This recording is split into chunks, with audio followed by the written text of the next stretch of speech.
munaasabad kooban oo ay xilka kala wareegayeen maareeyihii hore garoonka diyaaradaha gobolka Shabeellaha Dhexe iyo mareyaha cusub ayna ka soo qayb galeen wasiir ku-xigeenka wasaaradda gaadiidka cirka iyo dhulka dawlad goboleedka Hirshabeelle iyo mas'uuliyiin kale ayaa lagu qabtay isla gudaha garoonka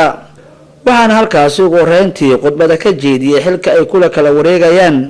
mareeyihii hore garoonka Ibrahim Maxamed Ali iyo mareeyaha cusub Mukhtaar Abuukar Macalin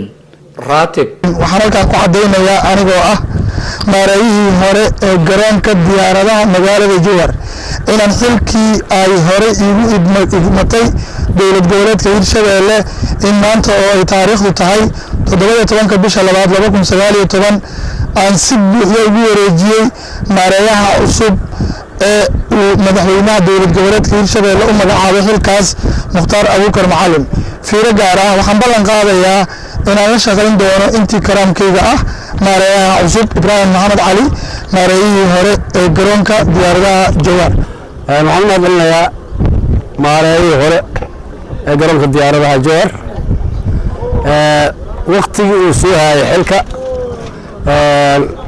waxa uu la soo kulmay iyo wixii dhibaato oo markaas soo gaaray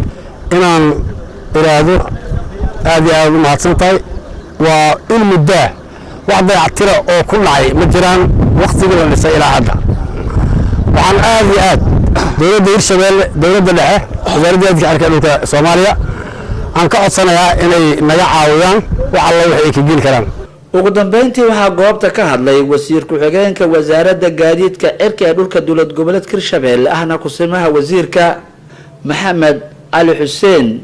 Geelsuge wuxuuna halkaasi ka jeediyay khudbad ugu mahadcelinayo hawshii uu soo qabtay mareeyihii hore halka mareey cusubna oo u jeediyay inuu hawshiisa si hufan uga soo dhalaalo waxaan rabaa inaan mahadceliyo mareeyihii hore ee garoonka diyaaradaha magaalada jowhar mareey Ibrahim Maxamed Ali runtii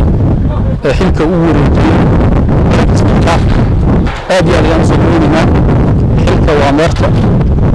waxaan u rajaynaynaa guul iyo horumar ayaan u rajaynaynaa intaas waxaan leeyahay mareeyihii hore shaqada inaad ka sii wado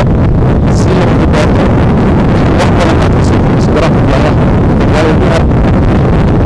shakhsiyan waxaan farxad ii ah in aan maanta joogto ahaado labitan qiimaha badan oo xilka isku wareejinayo mareeyihii hore Abuukar Maxamed Bacadle warbaahinta qaranka caasimadda dawlad goboleedka Hirshabeelle